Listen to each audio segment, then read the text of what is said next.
I love Go. that. Yeah. So let me just do a quick little intro for the live. Okay. And I want to talk more about your team. And hey guys, so I am about to be on one of my very good friends' podcasts, Brandon from LA, right there.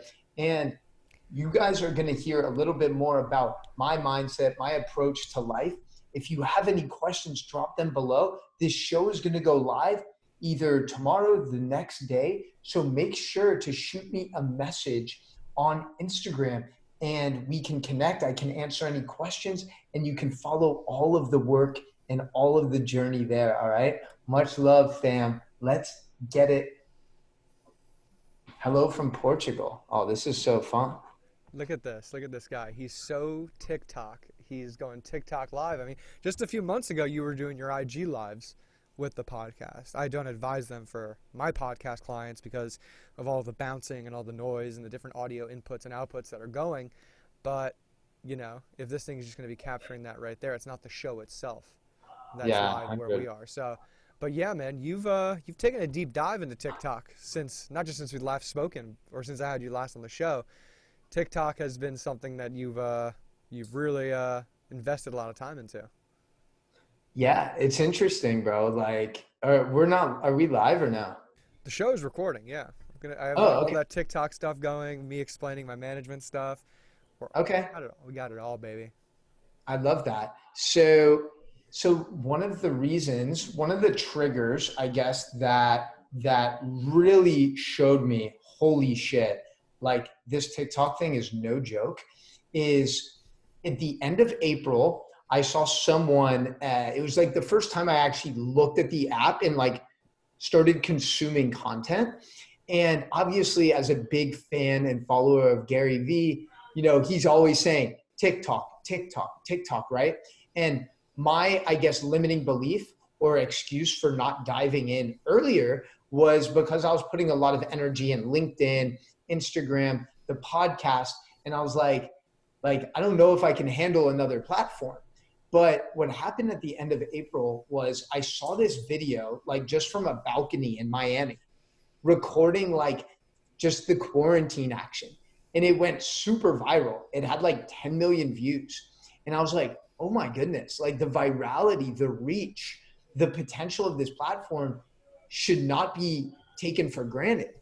And when it comes down to it, B, it's like all of this stuff is just attention. It's a way to spread our message. And with people like you and myself who have a powerful message to share to the world, I think it's an obligation to have a presence on these platforms to really intentionally put out content that is going to align ourselves with our mission and also help people in the process. So for me, like I saw that viral content, and I was like, oh wow. And you already know I have a lot of content aggregated over the years. And I told my boy, I was like, yo, starting May 1st, I'm just going ham on TikTok. And I was like, my goal is to get to 10,000 followers by the end of May, right? And I got to about 9,000. And then I took a trip home to California and inadvertently, I asked my mom and dad separately. I was like, I would love to do just like a little TikTok dance with you guys and also maybe like share a little of your story. So I did that.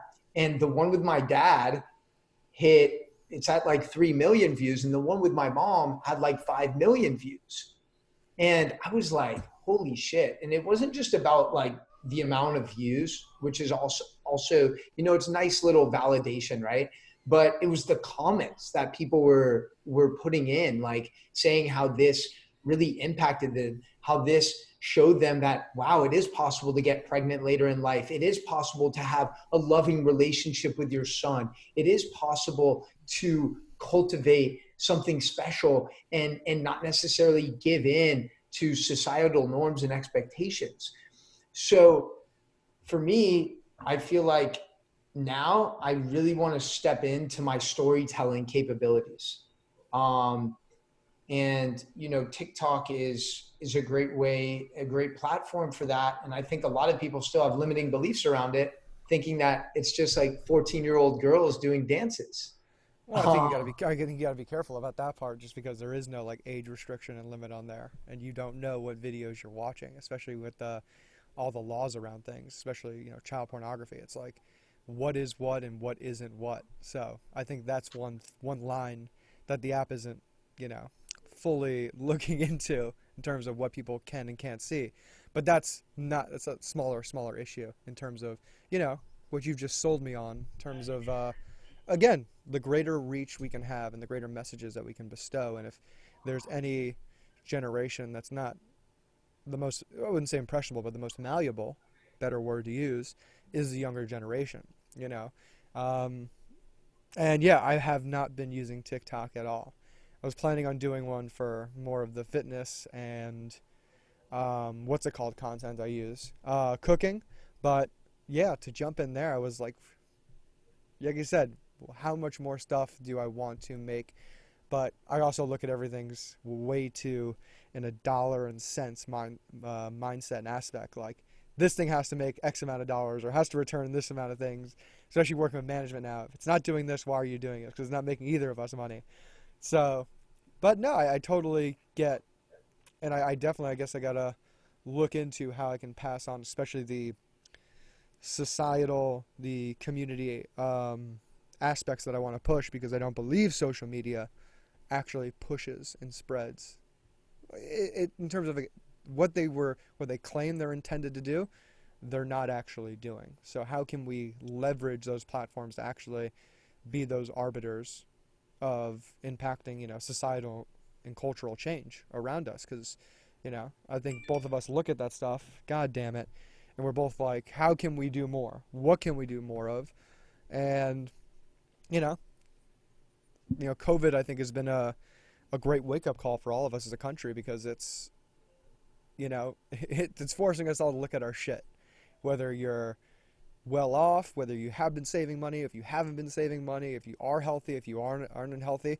And I think one in particular, which you and I can both speak on, is, most Americans, this is not to, put anybody's who's lost loved ones or friends or acquaintances, because I've lost plenty of people in New York City that I've known.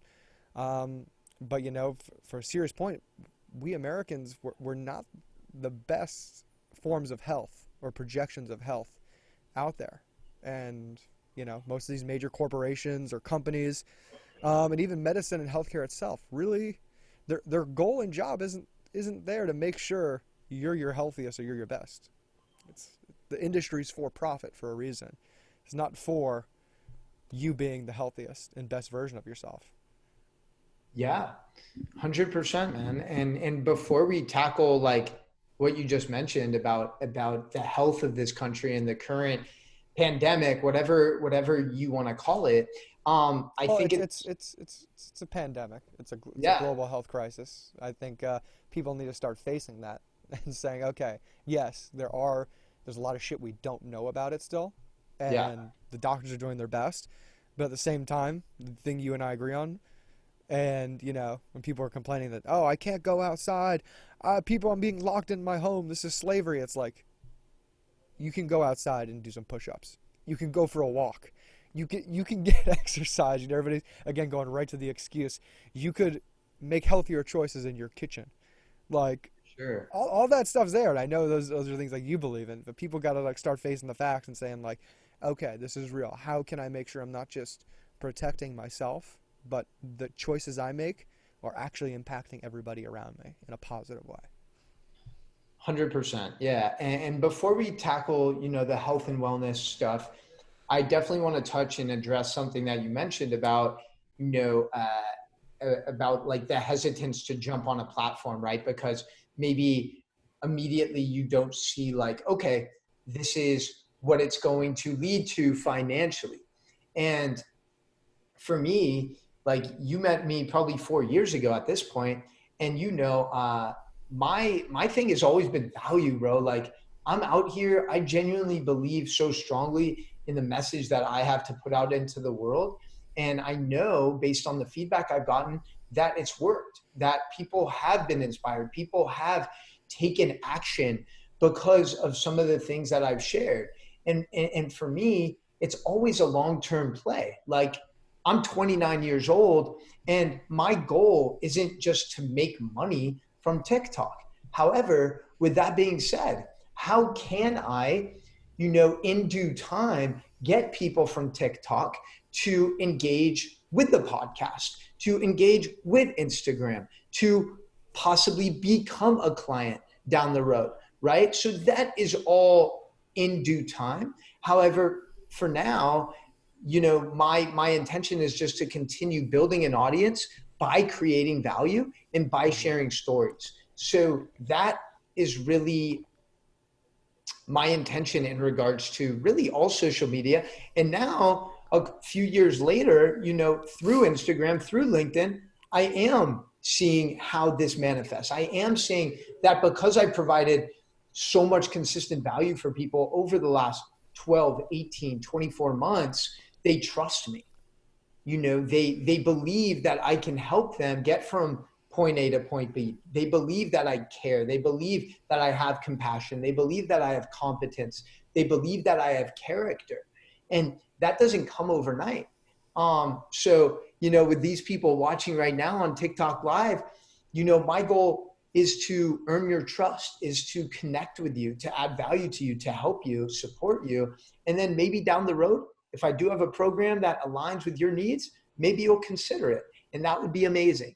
But that isn't the reason I do it. So just wanted to address that. And then, Yeah, I think that's people's biggest hindrances, including myself. We think like we're so easy to put down our messages or the things we believe in most and the things we want to project out there to the world that we end up not even saying them at all. Because, I mean, to go into what we're probably going to go into, it's just, and what I've talked with our other community of friends and people in the health and wellness space, like we're continuously looking outward to what we don't have and what everybody else has, and we don't realize all the amazing, beautiful things and the things that we can do with inside of us. And I mean, that's just projected into, everything in the world, advertisement, capitalism itself, and it's like, oh man, like we could be doing capitalism just a whole better way.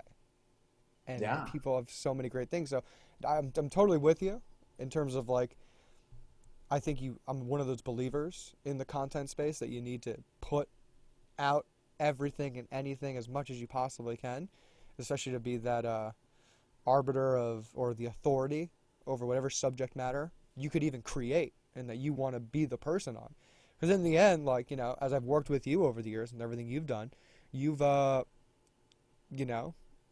there's no other Jeremy Abramson out there running around like Spider-Man or making the content like you do in the space. So it's like, okay, I've already developed my own brand just based off of who I am and what I'm doing and the things that I choose to do and the voices and the messages I want to be. So, and it's taken me a while to, figure that out and also just commit to that and to also like be okay with that. I think a lot of people, even us for the longest time, we weren't secure in who we actually were and who we wanted, what messages we believed in to present out there. How did you get over that? I know you talked yeah. about it a few times on your post. Yeah, bro. I think what you said is really powerful and profound. First of all, everyone listening, everyone watching, you have a unique story. And it's part of the uniqueness of humans is that we are storytellers, every one of us. Whether you do that through creating videos, whether you do that through writing, whether you do it through poetry or painting, whatever your modality of expressing that story is, we all are designed and born to tell a story and to tell our story, which is so unique and it's one of a kind. And I think a lot of times, people, including myself in the past, we get hung up on this idea of it needs to be perfect. It needs to look a certain way. And again, there's nothing more powerful than authenticity. That's what people really resonate with. That's what they connect with. And I think in regards to what you said, it's hard to put out like a genuine message when you're not really connected to yourself. And I think so many people, and again, including myself in the past, we're caught up in this game of whether it's comparing yourself or leaning too heavily maybe on your strengths. It's like, okay, I have a nice body, I have a six pack, so that's all I'm going to show people. I'm just going to create content that's just me like crushing workouts, making sure that the lighting is perfect, shining on my abs, right? And it's like really though, like how is that helping people? And don't get me wrong, there's nothing wrong with that. Like I still do post content, a lot of my content Who shirtless, but doesn't like to show off their six pack, you know? exactly, Got it, flaunt it. but at least my intention behind it's different. It's like, hey, this is what's possible if you stay consistent, if you stay committed. So I would say the biggest thing that helped me get over the hurdle was, first of all, understanding like, hey man, you have a powerful story to share, and by not sharing it, you're being selfish. And then number two is just something that doesn't end. It's that constant evolution and cultivating self-awareness to understand like, okay, this is who I am. This is my experience. And this is maybe how I can communicate this message to help someone else who might be experiencing something similar in their life.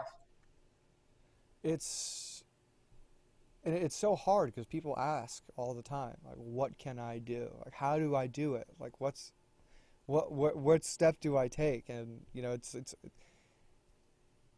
hard because you have to have empathy for where that person is and where they're coming from, which is something, we all struggle with when someone asks us something, like, where is this person coming from? Why are they asking it the way they're asking it? And then being able to process that in the split-second decision. So when someone asks, like me, that, listen, I didn't just wake up today and figure this out. But you can wake up just today and start taking the step in the direction toward whatever you want your life to be, a job you want to have, or career one you want to have. Like, it's,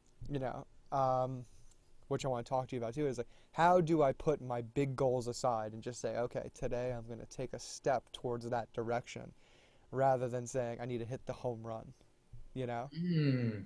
What do you do to put those like grandiose ideals aside? Because I know you have, some massive ideas that you want to execute on and get out there in the world, but how are you able to put yours aside and say, today I just want to make sure I wake up and make my bed. Hey, today I want to make sure I just send an email to this company because I'm looking for a sponsorship for the hoop bus in order to get natural gas so we can take this thing across the country and make a bigger message. That's the big plan, but how do I start taking care of that small piece today to go where I want to, or get to where I want to get to? Yeah.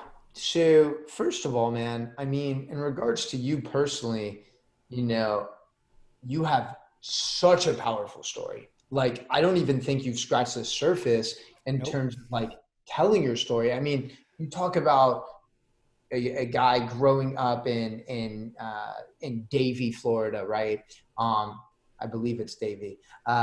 In Davie, Florida, the most unassuming kid, and he plays high school ball at one of the top schools, and then walks on at one of the top universities. This is a 5'11", scrawny white Jewish kid playing at Syracuse with a bunch of future NBA players. And that takes a certain mindset, a certain belief system to understand and to actually believe that you belong in that situation, right? So first of all, like that's part of it. And then understanding like, you going to Kuwait, playing pro ball, and then deciding, after some ups and downs with that, overcoming injuries, overcoming all these different things with the visa, whatever it may be, deciding like, hey, I'm going to start coaching kids. I'm going to save up and have this bus that I'm going to take all across South America to share stories and to have these crazy experiences. So a lot of times, because we're living our own life, we don't understand how unique it is. And I think a useful exercise that people can do listening right now is like really start to go back and like track some of your story, some of your journey. And some things will come up, some images will come up that maybe you forgot about, maybe you neglected. And those are going to really help you uh, gain momentum when it comes to understanding like how you got to where you are, and some of your core values, some of your core beliefs. And then in regards to what you said about like, not just getting so caught up in the macro and being able to disciple like the micro steps. I think a lot of people, man, based on my observation, really struggle with systems and organization. And for me personally, I have my big three. This is like big three things I'm working on for the month of July or for quarter three. And I understand that if I want to get to these numbers or these things, right, I have to take committed action on them every day. So that might mean simply understanding like what are the things right now that are distracting you, right? What are those people, those things that are taking you away from your core values and the stuff that you really want to create? And then also preserving your peace. Like, something that I'm really big on is like committing at least a 2-hour window each day where your phone's on airplane mode and you're just in the fucking zone. Like whatever that is that you're working on, like just work on that. Like rather than have all these open tabs and constantly checking your DMs and like all of that shit, commit at least 2 hours to just going all in on your mission, all in on one of those big three items. Hmm. Did Yeah. that help answer your question?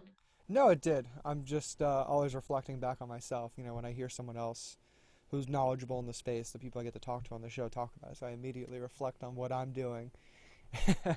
And, the comparison thing that we say is not good, but also I think it's not comparison, but reflection that you need to have where you say, what about that am I not doing? What part of my life isn't its strongest and its best? Like, connection to the phone is probably at its all-time worst.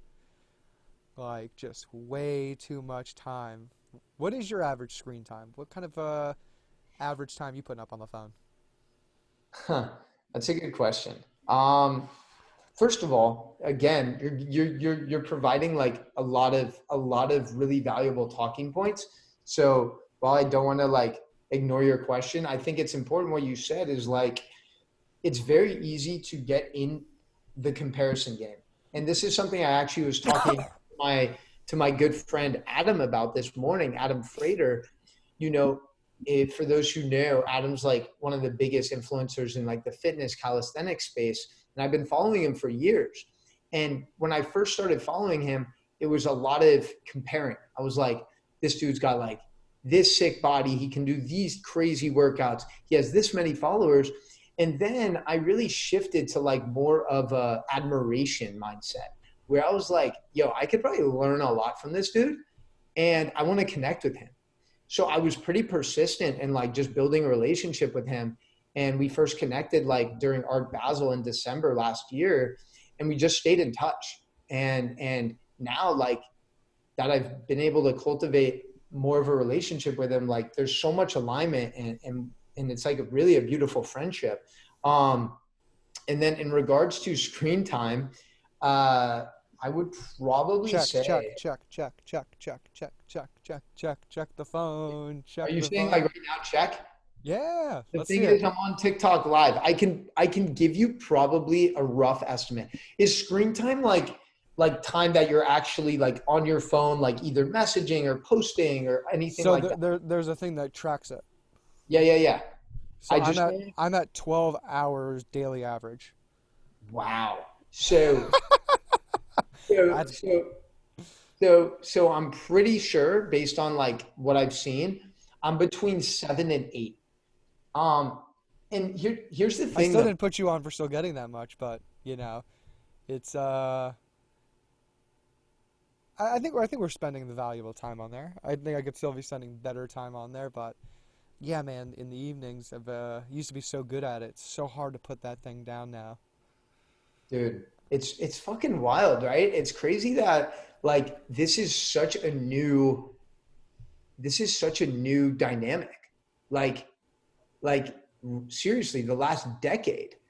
People were spending time on their screens 5 years ago, 10 years ago, but it was for messaging. Maybe it was for like a WhatsApp message. But now it's like there's such an abundance of platforms, abundance of entertainment, right? And understand that each of these platforms has thousands of programmers and engineers who are like strategically planning ways for you to stay on their platform.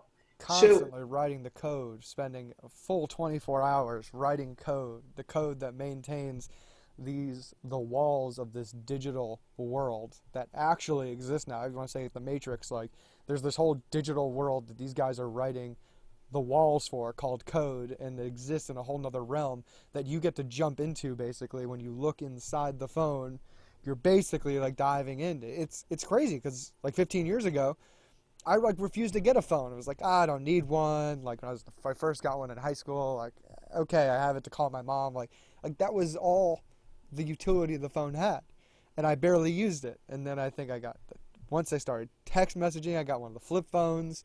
I started putting out 10,000 texts a month, just, and I love it because I think the aspect of it I love is that we humans are social creatures. It's probably the biggest thing about us that this virus has been such a big test of, is that there's so many of us, and we love to connect, we love to communicate, we love to socialize. It's who we are. It's what our species has done such a good job of. Like it's something that we've learned to actually crave. And the drug houses that our bodies, like, they start releasing different drugs in our body once we start socializing and connecting with other people, because it could lead to touching, it could lead to whatever, intimacy, it could lead to sex, like just things that are going to send off your hormone system of your body.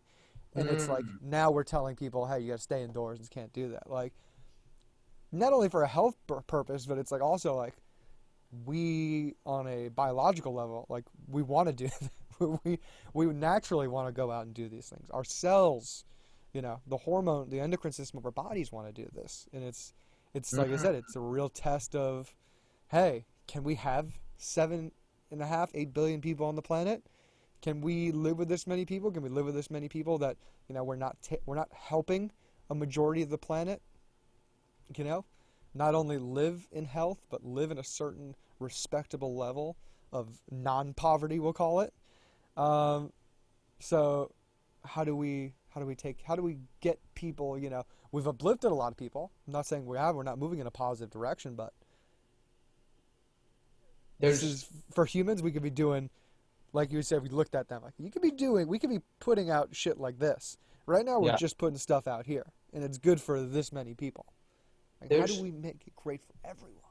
So there's a lot to unpack with what you said. Like each thing you're saying is opening up a new topic of conversation that I think is really relevant.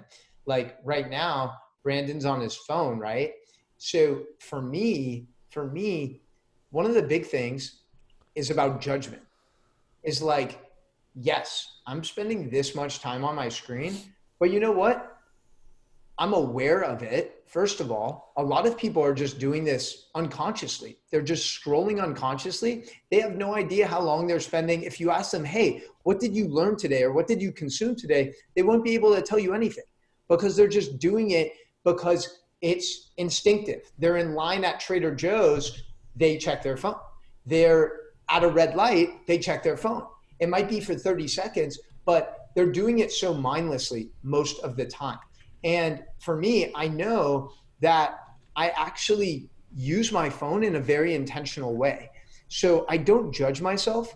I understand that it is a big, important part of building a business, building a brand. So one of the things that I would encourage people listening or watching to do is like really take inventory. How much time are you spending on it? And then what are you using that time for? In terms of like things like DMs on Instagram, right? Some people do all of their communication on DMs. Me personally, I don't want to get caught up in that jungle. So I commit like 30 minutes in the late morning, 30 minutes in the evening, where I'm like thoughtfully responding to people or replying to people and responding to comments, things like that. And I'm able to do it in a much more intentional way because I'm not just like reactive all the time, right? It's on my terms. And then I would also say, so many people again are consuming. I personally don't consume that much. I'm not really clicking people on Instagram to see their story because I'm too busy creating my own story. I mean, there's people that I'll watch because maybe like they're a friend or maybe it's someone I'm trying to get in contact with. But other than that, I'm not really consuming other people's stories. It's about creation. It's about creation. Like using that time to create and maybe gain inspiration. And then the last thing I would say is like, have you heard of a dopamine detox? No. So similar to like fasting with food, right? A dopamine detox would just be like eliminating some of these common areas that we go towards for these dopamine hits. So maybe you go 2 hours without social media. Maybe you go 1 week without watching porn. Maybe you go 1 week without doing something that gives you instant gratification, but ultimately, it doesn't serve you in the long run. So I think it's important to identify these areas. Like, I don't know about you, bro. I mean, just earlier this week, I jerked off and as soon as I came, I was like, fuck, I'm never going to get that 8 minutes back. And, I enjoyed it in the moment, but at the same time, like, I'm not going to judge myself critically, but it's a good time to be aware. Like, what are these things that you could maybe gain perspective by taking them out of your life? Because understand that every time you get a message, every time you see a lot of people posted or commented on your video or showed you some sort of validation, that's giving you a hit of dopamine, right? When you jerk off, that's dopamine. What are you jerking off to these days? Dude, fuck, this is going to sound bad. No, there's no right or wrong answer here. This is your preference. So because I don't really want to get in the habit, of watching porn, sometimes it'll be like me having a conversation with someone and then like whether I was doing a video chat. I don't do this with like a bunch of random different girls, but sometimes I'll do that. And You're and getting off to the sometimes porn, conversation? yeah, I make sure that the conversation is one that stimulates my mind. Um, and What's that? Hold on. What's that look like? that would just look like, maybe a little dirty talk. Okay, Um, okay, okay. maybe, I'm maybe, thinking like, oh, we're talking about health and wellness and oh yeah. oh my God, you had an avocado with olive oil on it. Talk dirty to me, baby. Oh, Wait, did you put Himalayan pink salt on it? salt. Oh my God, Himalayan salt? Let's go. Oh, Oh. I just finished. Oh my God. Oh, Oh my fuck. God, is that a thinly sliced radish on that avocado toast right there? Oh my God. Is No. that Ezekiel bread with Kerrygold's butter? Oh, stop, stop, stop. Oh no, Ah! you put coconut oil in my coffee? Oh, you savage. Um, so, so That's for gonna me, be a great clip to share for this show. I'm just letting you know that. oh gosh, for me, it's one of those things like I'm pretty aware of my tendency. And I think a lot of times, like I said, people are navigating without this awareness. So for me, I guess a big thing is like the first 30 to 60 minutes of my day, I'm on airplane mode and I'm just, reading, writing. And then also the last part of my day, the last, call it 60 minutes before I go to bed, airplane mode, disconnect. So at least I bookend my days with like personal time and I'm not in that space. So for me personally, that's been a huge help in allowing me to create clarity and also like have that structure laid out. Amazing. Yeah. That was it's amazing how we can get away from the really positive, beautiful habits that we once established. Like I was like that with meditation. Like I'd wake up and just like fall straight to the floor. I'd roll myself out of bed first of all to make sure I'm getting up, and then it'd just be straight. I remember like when I lived in Kuwait, like I'd be getting 30 to 90 minute meditation sessions in the morning. Like I was able to get so deep into you know the meditative state. Like this is what like 5 years ago now that you're able to have like not psychedelic, but just that deep of experiences of exploring your mind, your different meditations you can do where you're exploring the blood, the veins and arteries of your body, like you're traveling as a red blood cell transporting through, like to try and give yourself a better visualization of yourself and your body, what's working, what's not working. It's amazing like how deep you can go, and then at the same time, like I think it definitely goes back to the habits though, and having that proper structure system and the disciplines in your life. And some things we actually misconstrue as Americans, like lack of disciplines being our freedoms, or like our people asking people to be a little bit more disciplined or thinking about themselves is actually them being stripped away of freedom. And it's like I don't know if that's actually in the Bill of Rights, the 10 Bill of Rights. It's actually something that they're trying to prevent you from. We talked about you can go outside and still do things. No one's put a padlock on your door like they have in China, where they would say, "Oh, you have COVID." They lock you in your home.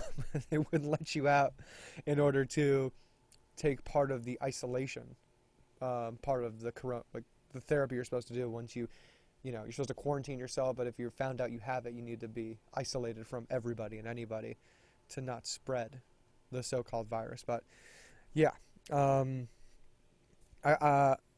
I think we come to a dilemma here. What we're talking about when we're talking about we want to impact, and there's a positive message that we can leave an impact on, and that's going to inspire people to do better things in their life, and in turn be better messages on for other people. But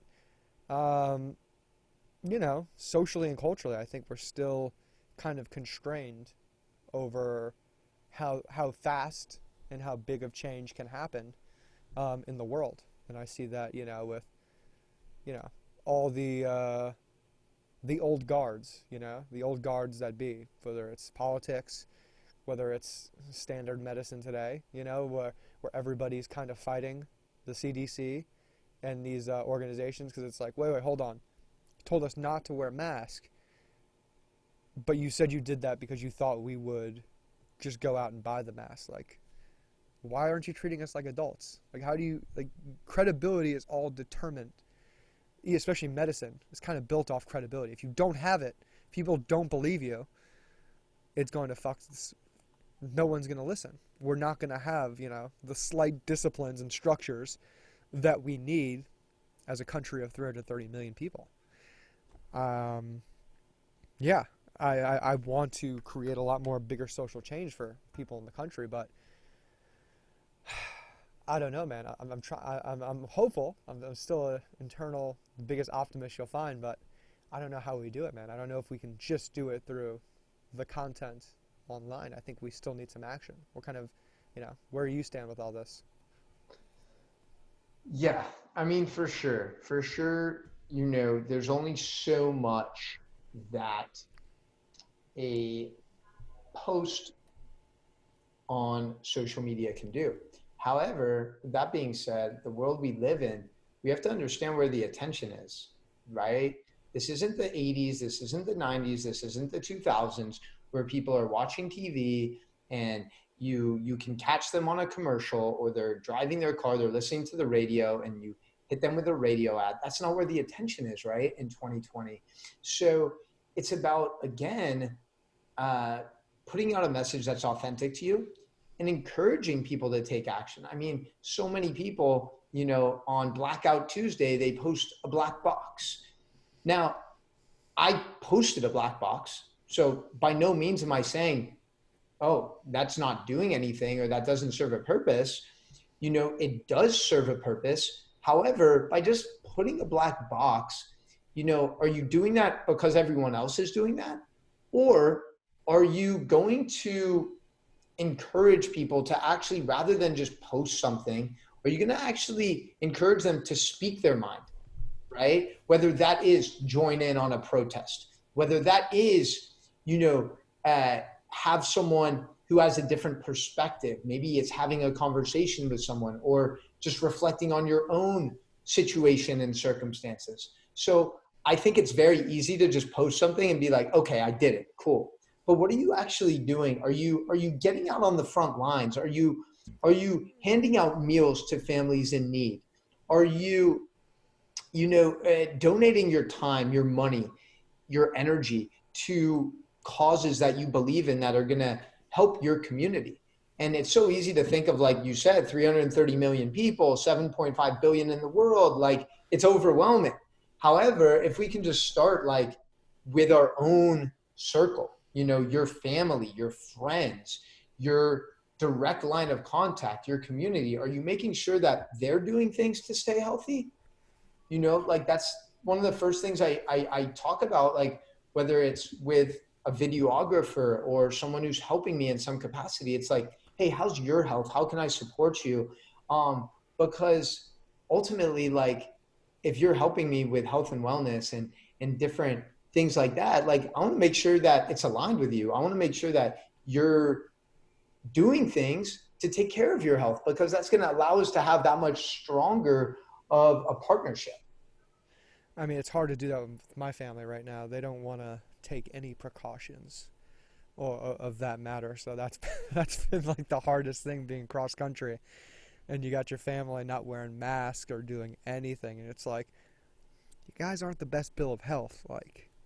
Mm. But then it comes back toward, like we said, like with different organizations, and what I think is like, there's not just a Trump death cult. There's like a death cult even for people who are just gung-ho that, the Democrat Party is like the end-all be-all thing that's going to solve all our problems.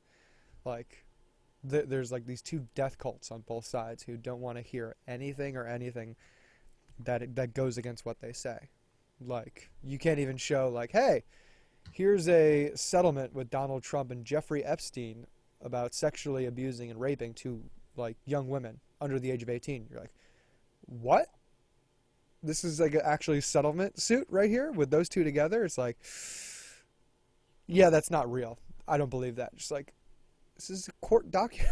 Court document, It's a settlement, We can't say he's actually guilty or like true, but it's like, oh my God. there's still a lot you can infer from that. And then people on the other side, Russia, this and that, everybody's a racist. Like, I don't think everybody's a racist. I think there's a lot of ignorance and empathy that people don't understand how certain people feel and how they felt for hundreds of years. So, it's like,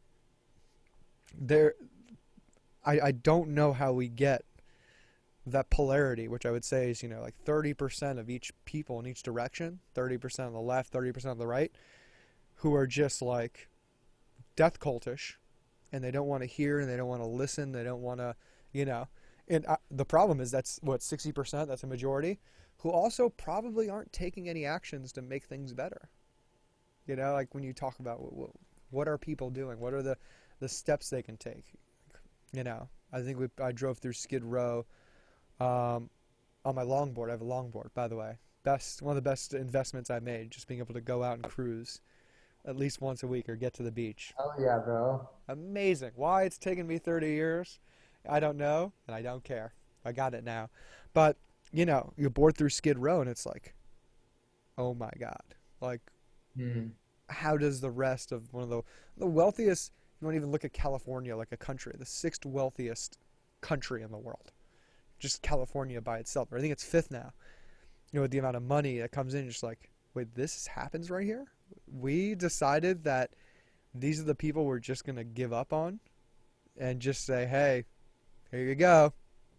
Make do with yourself. And then we're even not going to use a certain part of the city with these amazing, beautiful buildings. And we're just going to say, yep, that's for them. Like, people are freaking out. I don't know if you've seen the thing in Seattle where like a certain bunch of people like cornered off 6 blocks of the city. Have you seen that? I've seen some of what's going on in Seattle. I know it's pretty crazy, but I haven't like seen details. It's amazing. Like, okay, 6 parts of this part of Seattle, just because I don't know if specifically Black Lives Matter. I'd probably say it's Antifa. It's pretty big up in the Pacific Northwest. Has been able to siphon off 6 blocks of the city, and saying it's their own independent country or autonomous zone. But like that's happening right here in one of the biggest, I wouldn't say LA is the biggest city, but one of the most famous cities in the world, where all this glam, fame, glitter, glam happens, and like we just said, yeah, we're gonna put that off to the side. It's like those blinders. Like, okay, as long as we don't go there and we don't look at it, Yeah. doesn't happen. Yeah, man. It's very interesting times, and that's one of the reasons like I tell my parents who consume a lot of politics and a lot of news, I'm like, guys, your time, your energy could be spent so much better, like because like you said, there's so much separation. There's very stuck mentalities.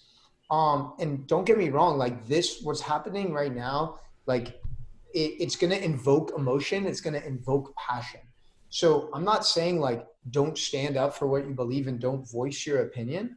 However, I do think it's important that like, at least we leave a little of our mind open to just receiving feedback and just hearing different perspectives. You know, yes, not all white people are racist. Not all cops are assholes. In fact, it's the completely other way around. Most cops are good people with not malicious intentions. However, of course, just like with everything, there are bad seeds, and what happened was fucking inexcusable and tragic. But to say all cops are pieces of shit and all white people are racist is just not the best way to approach this, because then it's just creating more separation and divide rather than actually becoming more united. And But the objection is, at the same time, not all people are inherently bad. However, the systems and beliefs that are in place, and as much as someone might come to you as well with their perspective and feedback, if there's no basis in fact or logic that they're coming in, your idea and your system, like with the majority of the police systems that we have, that it's there to collect money and property and possessions in order to feed and funnel their own departments. Like the fact that our government's not giving these people the proper money or things, that they're going off and putting tickets together and doing that, that system is fucked. Someone comes to me and says, hey, this thing isn't real just because I feel like it's not real. Great. Thanks for having a conversation with me. You have no fucking basis in fact or logic or reality to come with me. Like, you need to be able to explain yourself. And I think this is the problem with the older generation, or even someone, like yourself, who, not the problem with you, but, you're someone who's testing, you're catching feedback, you're getting all this input, like, and you're testing it on yourself. But like, how many people are actually looking through the footnotes or understanding where their information, not like what we've done with food, like where your food comes from. Like, everybody is so disconnected from not just the knowledge that they receive. Think about, how many Americans, I'd love to do a poll, like still read books. I think that number has gone down. And I laugh because it's scary. How many people are actually consuming the information? Because with technology, like even the root form and definition of technology, like what agriculture did when we came up with all these tools and we domesticated animals, we had more time to be humans. When we came up with politicians, we said, oh, these people are going to make a career out of making sure they're protecting our interest, and we're not going to read much into it or like do our civil service or civil duties and take part in politics. We have these people taking care of it for us. Hey, I don't need to read this book. Someone gave me cliff notes for it. I'm just going to take what they say and do it. And, as much as we've done these things, we claim, and technology is always claimed, we're going to give you more time to be human and be you. I think we're doing even less. I think we're not actually even spending and enjoying our existence in reality. And think about even like having children and loving each other, whether that's in intimate ways, relationships, friendships. Like, we're doing that even less, and we're told we need to work more, like a majority of people. It's like, whoa, like, you know, people of the world are kind of being like raped and pillaged, for their time, and our time is everything. That's where we get the most value from, whatever we commit our time to. And all these things we haven't been committing our time to have got away from us, and we've lost the way, whether that's, politics, or understanding how our country works and how we can make it a better place through this amazing institution called democracies and republics. Same thing goes with food, which I know you're a big advocate on. We don't do that with food anymore either. We've lost touch. We think that meat is like styrofoam and saran wrap, and that's a cow. How many kids have actually seen a cow? I 100% agree, like, with what you're saying. And yeah, we need to really check, like, where we are getting our information, our data from. It's so easy to just, like, watch a 60-second clip of one person and then base our entire judgment, our entire opinion on that one piece of content or information. So I think we just, for you and I think it's our responsibility to, again, put out the truth, um, and put out our truth, and put out what we perceive to be the truth. And also, with that being said, it's like, don't listen to Brandon and I. Don't believe everything we're saying. Like, do your homework. If you're actually interested about something, whether that is, hey, what foods are good for your gut biome, or what is the history of race relations in the United States? Like, those are complex things. You're not going to know the answer in one video or in one article. It takes research. It takes committing. And that just goes to another point. Like, so few people are willing to commit time because there's such a lack of attention in today's society. And that's why those who are able to be consistent, like you with the podcast, like you with helping others get their podcast started, whether it's with the basketball thing, whether it's me with content, coaching, all of these things, we're consistent. And that right there is so powerful in today's economy, in today's world, because it's so easy just to get lost in a fad for a week, get excited about something, put a couple videos out. If I was, someone who gave a fuck what people thought, I post 100 videos on TikTok, I get no love, I get no positive feedback. Fuck this, I'm done. I'm done trying. Or you can just be consistent because you love the process. I genuinely love the process of learning and gathering information, because I know I have the intention to disseminate that to others. So it's like I think a big role of it is like not being attached to the result, not being attached. Your result can't be likes and shares and comments. Like, that can't be your result. And I think that's the issue too, that we're not measuring, like, what are successes. Like, oh, hey, this post helped 3 other people make a podcast. Like, likes, it's so petty, like, but it's a quick little measurable thing to look at. But at the same time, it's like, how many people went out today, bought a loaf of bread and a jar of peanut butter, and passed out sandwiches in a rough part of town where there's a lot of homeless people? Like, I fucking want to do that. That's something that's super dope. Like, have you done that? I do that once a week. I did it with the Hoop Bus once. We actually took the bus out to, I think it's Gladys Park, with this one gentleman. I forget his name. He's gonna kill me for not getting his name or pronouncing it.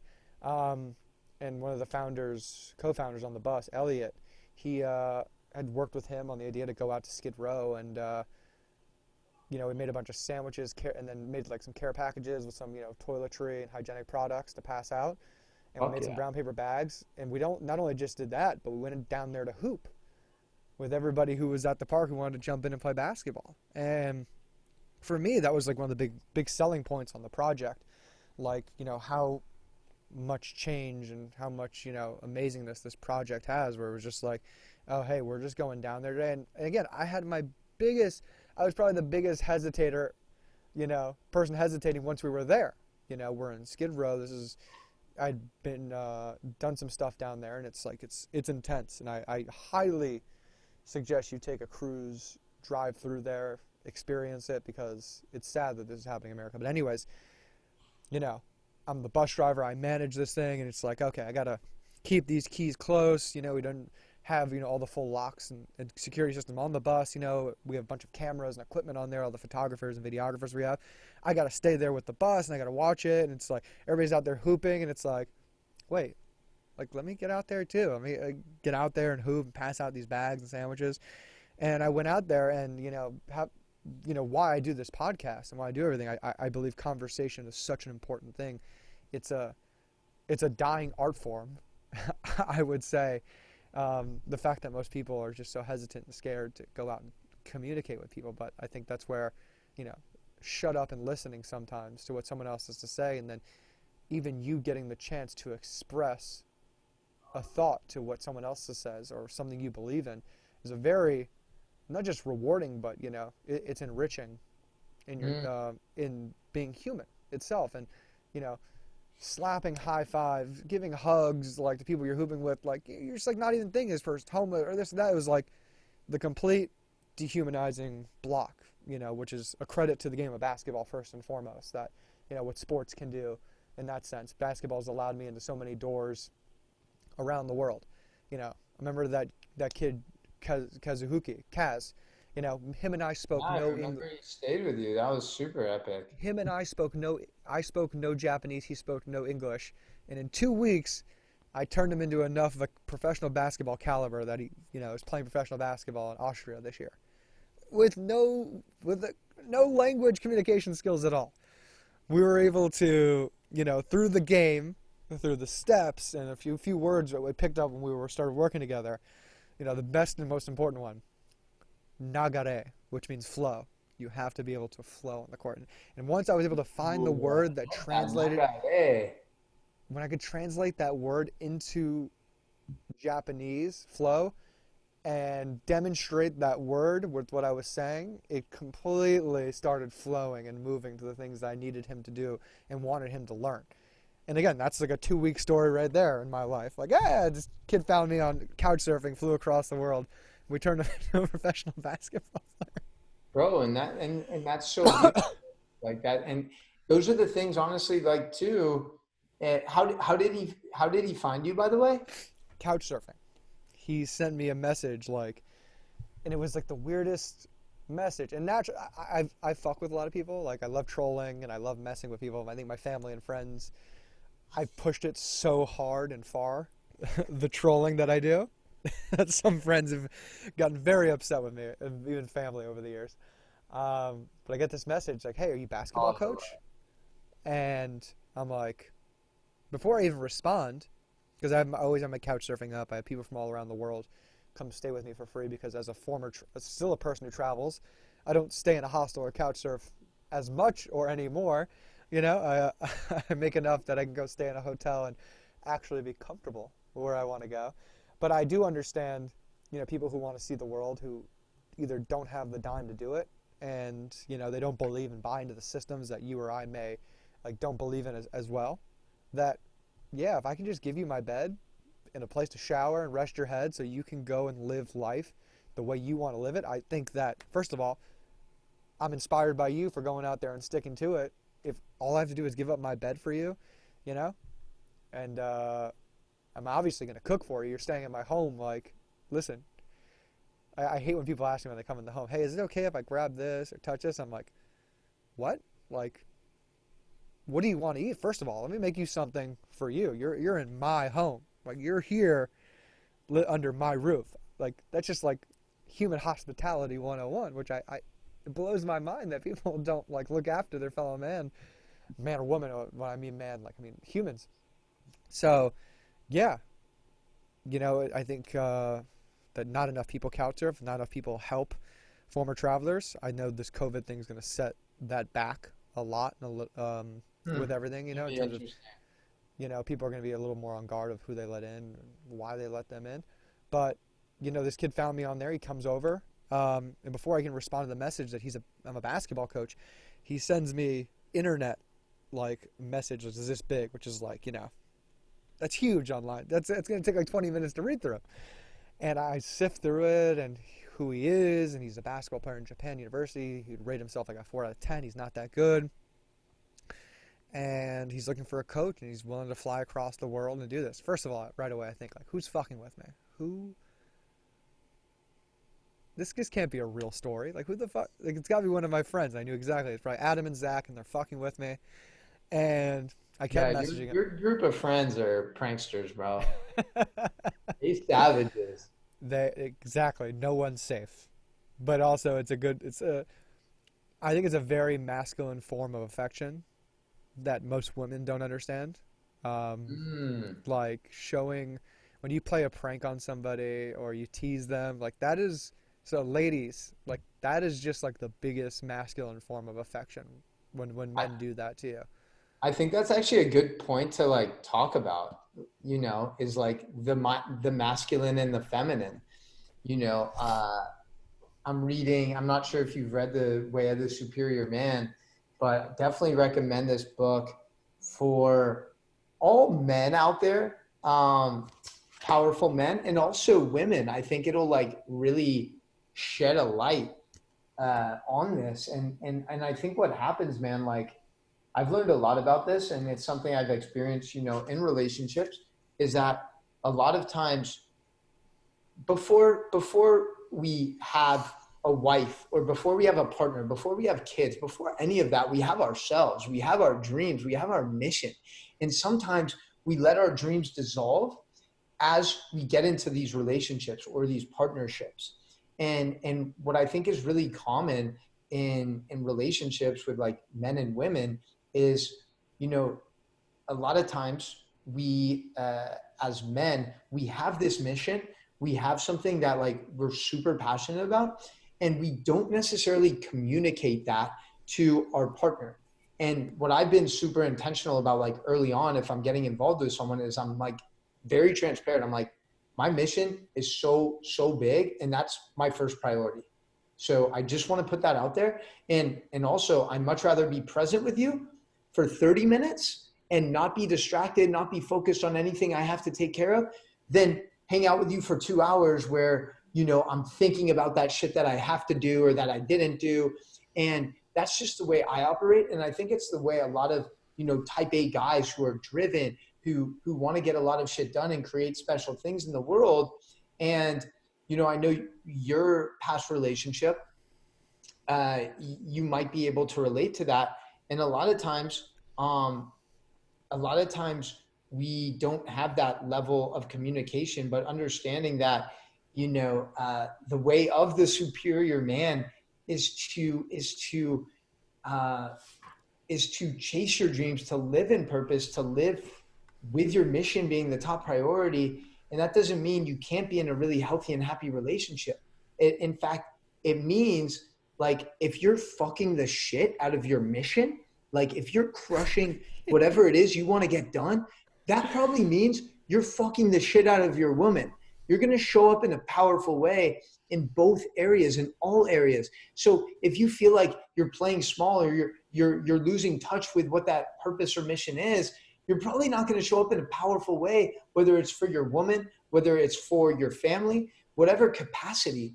And I might have steered off topic, but I think it's really important to understand and to have that mutual understanding, masculine and feminine. There's a difference here, and a lot of times, men play down their masculinity. I feel like in the way that we're in society, where it's like toxic masculinity and like this is bad, right? And now you have like a lot of women who are entrepreneurs, business leaders, which is amazing, right? And they might be losing touch with some of their femininity. And understanding that sexual polarity is actually a really good thing. It's a really healthy thing when there's like that super masculine energy, that feminine energy, and like you just tussle and play. I really think that we've just been sold that, business and capitalism is like the only way, and that equality, like we're steering towards this direction of equality that like only exists in business. Like, hey, we need to make sure as many men and women are in a workspace. And it's like, yeah, we should be giving equal opportunity to everybody in that workspace. But again, it's just like going towards that direction.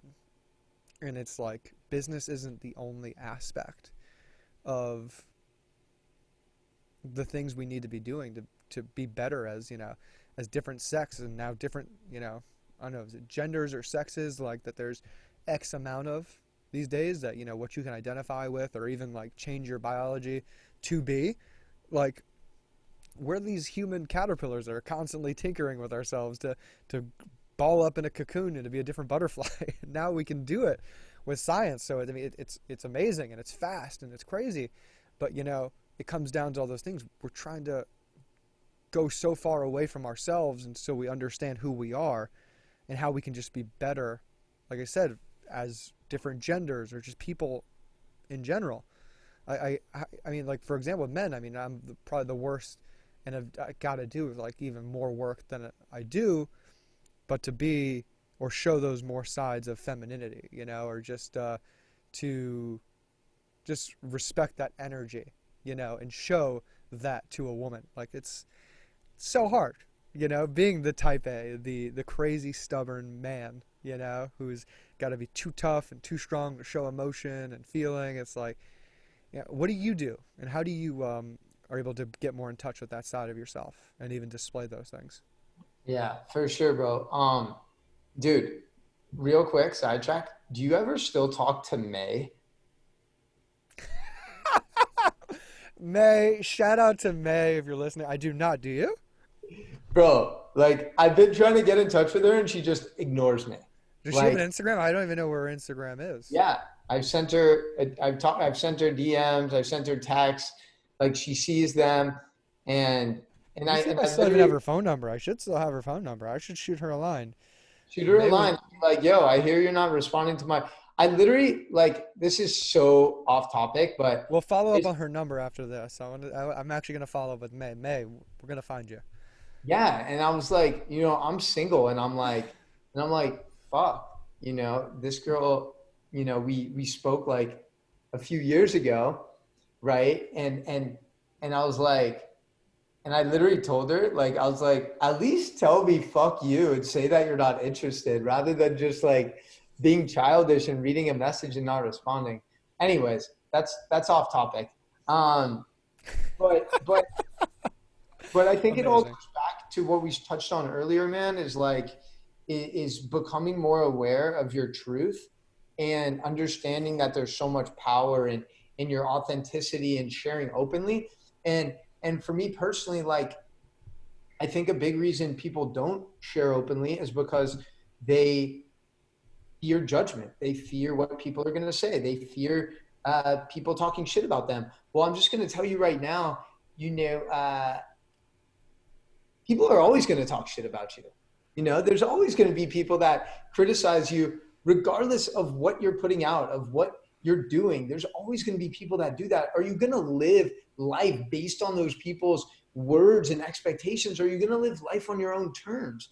And for me personally, it's like I saw that when I started sharing more of my truth, people really resonated with it. They like appreciated that I wasn't just putting out like all of the highlight reel moments of my life, that I was actually sharing, maybe some challenging moments, some toxic thoughts or anything like that. And ultimately that's how you cultivate trust, is by like sharing yourself openly.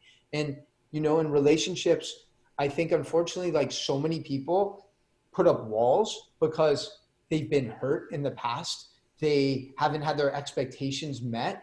And because of these past experiences, that's how they show up in the world. They're like, oh, I can't trust him because this person 3 years ago cheated on me, and all men are assholes, all men are douchebags, all men are cheaters. And you start to tell yourself all these stories that you believe are true, but in reality, they're not. And you're holding yourself back because you're sabotaging yourself based on one moment that happened in the past, and you're recreating the same exact results based on your thought patterns and your belief system. So, I guess, and this is for both men and women, I think a lot of us, we put up these walls, we put up this facade. And, I think the best way to remedy that is like radical candor, honest communication. Like, Mm. hey, what are your intentions with this relationship? Is it just to, have some fun? Is it to be intimate? Are you looking for a friend? These conversations might be challenging to have, but like that ultimately is going to create dialogue. And that probably will manifest into more trust rather than always wondering, hey, is this person doing this? Are they doing that? They said this, but I think they're full of shit. And I think oftentimes we just live in those paradigms, bro.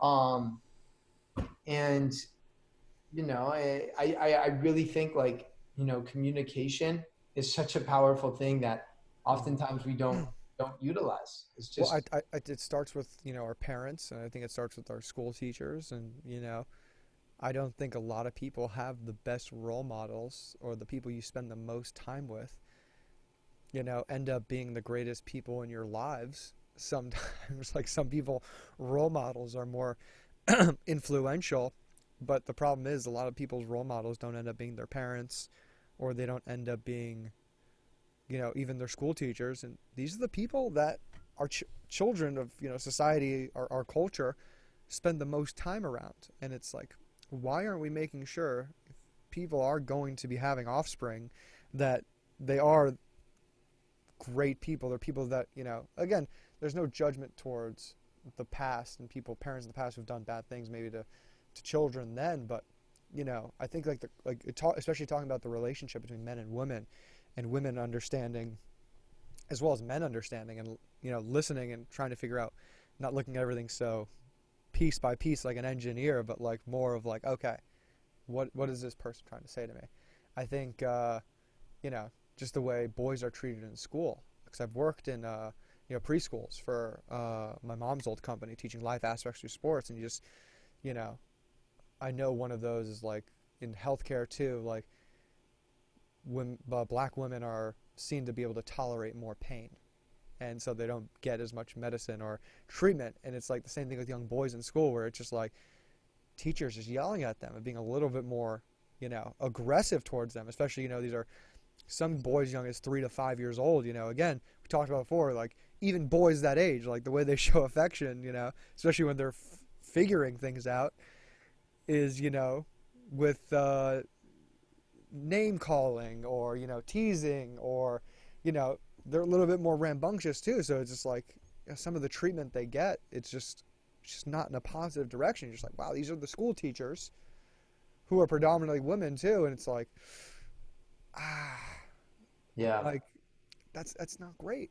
That's, and again, it's not that I'm not justifying or saying the person's a bad person, because we're trying to understand, again, where is this person coming from? Why is their life so tough that they need to treat or mistreat, you know, kids in their classroom that way? Like these are things that could, you know, change another the next generation. Could make sure majority of people are sought after and looked after in a better way. And it's like, again, it goes back towards like the idea of the masochistic form of capitalism that we're at, that, oh hey, we just need to make sure men and women are able to compete in a business aspect more, and then that's going to solve the problem. And now men and women are just vying for jobs and opportunity, and okay, now no one's even paying attention to the other person and how we can just be better humans before, because we need to make sure we make X amount of dollars, and our status and our betterment is only based off how much money we make. And now we're not even making enough money, and we can't even make enough money for both of us to pull together to start a family, and now we're not even spending time with the kids that we create. And it's like, oh my God, is this the system that we're riding right now? Yeah, I Is get it. this rocket ship out of hell? Like, I mean, what do we Yeah. do, Jeremy? Jeremy, help me, help us. Yeah, I mean, I don't have the solutions to those big problems, but I think it's going to be interesting now with all the parents who are now like forced to homeschool their kids. I'm interested to see, what that's going to look like. And yeah, I'm man, scared for that too. I think, you know, oftentimes when we grow up, we think that our parents are like right about everything. We think they're these saviors. And I'm super grateful that both of my parents are fucking amazing. However, there's things that our parents don't know that they always try to give us advice on. Like Brandon and I are doing something different. We are entrepreneurs, we're podcasters, we're living a life that isn't necessarily, it wasn't possible for our parents. So there's probably going to be a lack of understanding. There might be some resistance, and they might try to give us advice. Hey, maybe you should go for something more safe or more steady. And it's like, I understand that they have our best interest in mind. However, I also understand that they're not really qualified to give me advice in this area of life. But with other things like relationships, they've been together 40 plus years, then I'm like all ears. Like, tell me, like, how do you guys handle conflict? How do you guys decide when you guys are on opposite sides of the spectrum? How do you come to those agreements? How do you resolve conflict? All of these things, that's when I'm open ears for them. And with that being said, B, I have to go and I have to be on something at 6. So how do you want to wrap this up?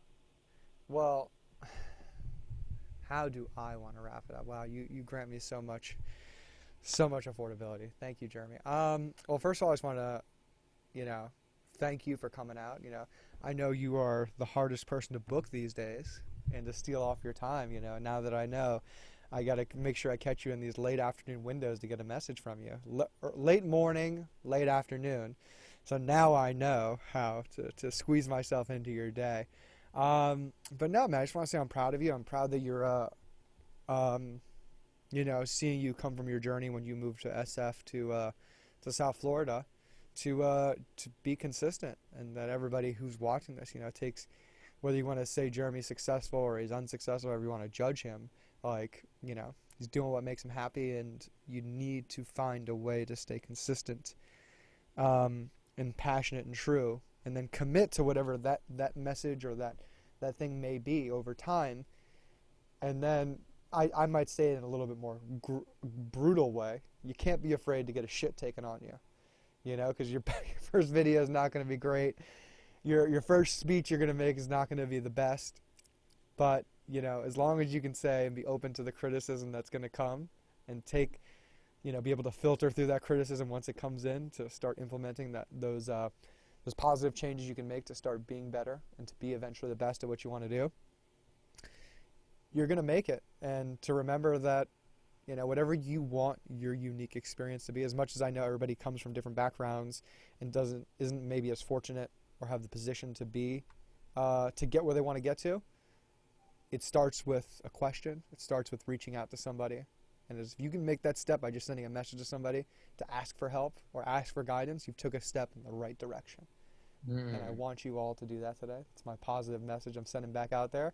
And then I want everybody to, I want you to make sure, not just everybody listening to the show, but leave a nice Jeremy Abramson note or message out there, and then where people can find you, and, where on TikTok they can find you. Because I know I have a lot of, everybody's on TikTok these days, but let people know where they can connect with you. Yeah, fam. So appreciate you, B, for the kind words and for having me and holding space. Yeah, I think what would be powerful for both of us is if you're listening right now and there was something that really resonated with you, something that you're committed to taking action on, I want you to share that thing with Brandon and I. So post on your IG story and let us know, like, what was the biggest takeaway you had from this show, whether it was something, I said about jerking off and being upset about it, or whether it was something that B said. This is ultimately the best way that you're going to process information, is by sharing it, by teaching it to others. So I encourage people to do that. And I'm definitely committed to responding and continuing the conversation. So, shoot me a message, Coach Jeremy 305 on Instagram. And that's the same handle on TikTok. It's Jeremy, Coach Jeremy 305. And then also, if you're listening right now, and you are a executive or an entrepreneur and you're struggling with your health and wellness, maybe you're crushing it with business, but you want to transfer and translate that success to other areas of your life, your health, your relationships, your purpose, your energy levels. I have a very, very unique one-on-one coaching program where I work very closely and intimately with each of my clients. So if that is something that you are interested in, definitely shoot me a message and we can have a conversation. Um, I again am super excited. And B, like you said, it is about just that one small step, taking that committed action.